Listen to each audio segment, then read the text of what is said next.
October 17th, 1978, Omaha, Nebraska.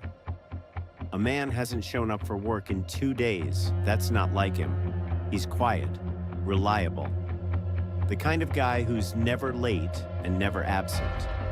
So a friend calls the apartment manager.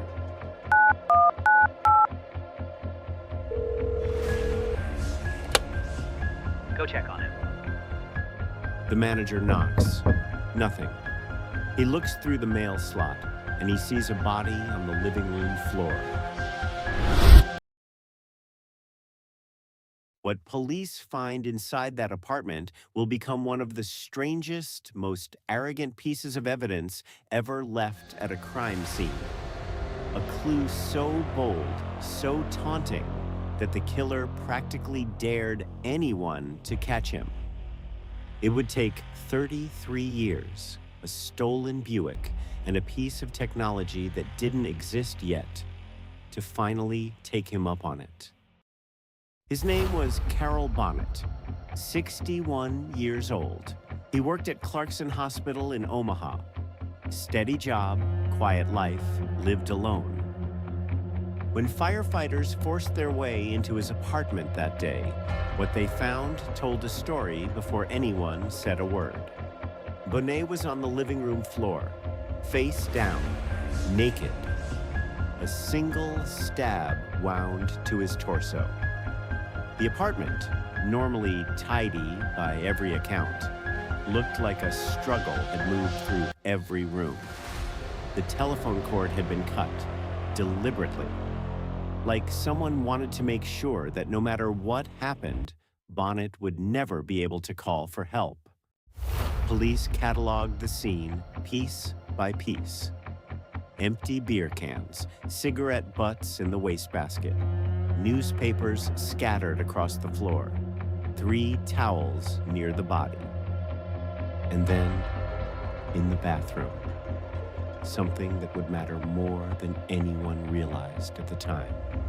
Fingerprints, palm prints, left behind by someone who, investigators believed, had tried to wash blood off himself before walking out the door. Because that's the other thing missing from the apartment. Bonnet's car was gone.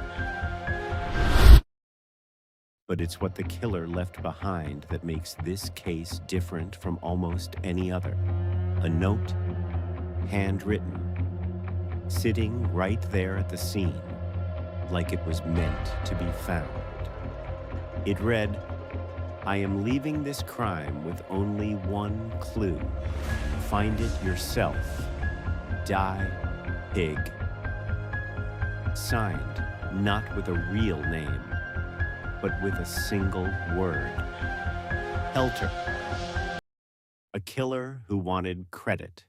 A killer who wanted police to know he was smarter than them.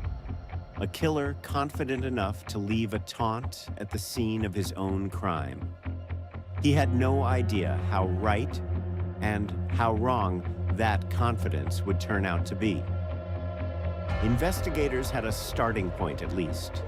Bonnet's stolen car turned up days later, recovered by police more than 500 miles away in Cicero, Illinois. They pulled more prints off that vehicle. Some belonged to Bonnet, others didn't. This was 1978. No national fingerprint database existed. No DNA testing. If you wanted to match a print, you sent it out. To local departments, to state files, to whatever agency might happen to have the same print already on hand from some unrelated case. So that's what they did. They mailed out fingerprint cards. They waited. Nothing came back. No match, no suspect, no motive that anyone could find. Bonnet had let his killer into the apartment willingly. There was no forced entry. Which meant, whoever did this, Bonnet may have known him, even briefly. But may have known him doesn't catch a killer. The case went cold, not abandoned. Omaha PD didn't throw it away. But cold in the way almost every unsolved homicide eventually goes cold.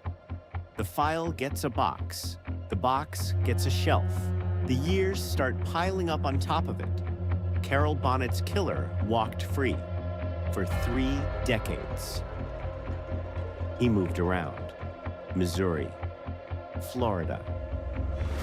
Different names, different addresses, building an entire life on the other side of the country, while the man he murdered stayed exactly where he'd left him, in a closed file in Omaha, Nebraska, waiting on a technology that hadn't been invented yet.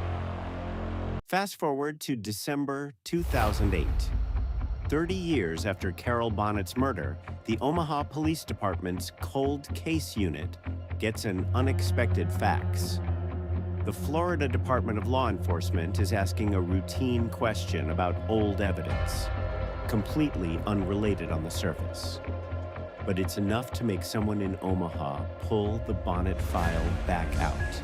And by now, everything has changed. By 2008, the FBI has built something called IAFIS, the Integrated Automated Fingerprint Identification System, a digital database holding records on roughly 73 million people. A system that can take a single print recovered from a crime scene decades earlier and search it against a nation's worth of criminal records in hours, not years. A crime lab technician named Laura Casey ran the old 1978 latent prints through IAFIS. In under 5 hours, the system returned a list of possible matches. Casey spent days, methodically, carefully, comparing those candidates against the original evidence, and she got a hit. A name came back: Jerry Watson, currently serving time, not for murder, for burglary, sitting in an Illinois prison with no idea that a 30-year-old fingerprint was about to catch up to him. The case was reassigned to Detective Douglas Harut, who started pulling every thread he could find. Watson, it turned out, had grown up in Cicero, Illinois, the exact town where Bonnet's stolen car had been recovered in 1978, just a few blocks from where it was found. And in the fall of 1978, the same year as the murder, Watson had traveled to Omaha to visit a relative who lived close to Bonnet's apartment. Proximity, timing, fingerprints at the scene. It was building, but it wasn't enough yet to convict a man of murder. Then Harut went back through the evidence boxes one more time and found the detail everyone had missed for 30 years. Among the scattered newspapers collected from the crime scene back in 1978 was a classified ad flyer, and scrawled across it, almost hidden, partially obscured by other ink, 2 words in handwriting: Jerry W. The killer's note had promised police only one clue. He'd been wrong twice. There were fingerprints, and there was this: his own name, written in his own hand, sitting in an evidence box for 3 decades, waiting for someone to actually look. Harut traveled to Illinois to confront Watson directly. He obtained a court order for a DNA sample. The results matched DNA recovered from the scene in 1978. And here's the part that makes this story almost impossible to script any better than reality already did. Investigators identified Jerry Watson literally days before he was scheduled to walk out of that Illinois prison on his burglary sentence. If the facts from Florida had arrived 2 weeks later, if Casey had run the prints the following month instead, Jerry Watson walks free. Forever, probably. He didn't. In November 2010, Jerry Watson was formally charged with first-degree murder and use of a deadly weapon to commit a felony. His trial began in August 2011, 33 years after he allegedly took Carroll Bonnet's life. By then, much of the physical world around the case had changed beyond recognition. Witnesses who might have testified were gone. Memories had faded into nothing. The defense argued, understandably, that this much time had made a fair trial impossible. The court disagreed. The evidence, fingerprints, palm prints, DNA, and a name scrawled on a newspaper, was strong enough to stand on its own, no matter how many years had passed. After 10 days of testimony, the jury returned a verdict: guilty of first-degree murder. The date was August 25th, 2011. Exactly 33 years, almost to the day, since Carroll Bonnet's body was found. On October 17th, 2011, Jerry Watson was sentenced to life in prison. Carroll Bonnet would have been 91 years old. He never got the chance to find out his killer's name. Neither did anyone who knew him. For 33 years, that knowledge belonged only to the man who'd written it himself, in ink, on a newspaper, in an apartment in Omaha, and then dared anyone to find it. They finally did. What's chilling about this case isn't just the murder, it's the arrogance baked into that note.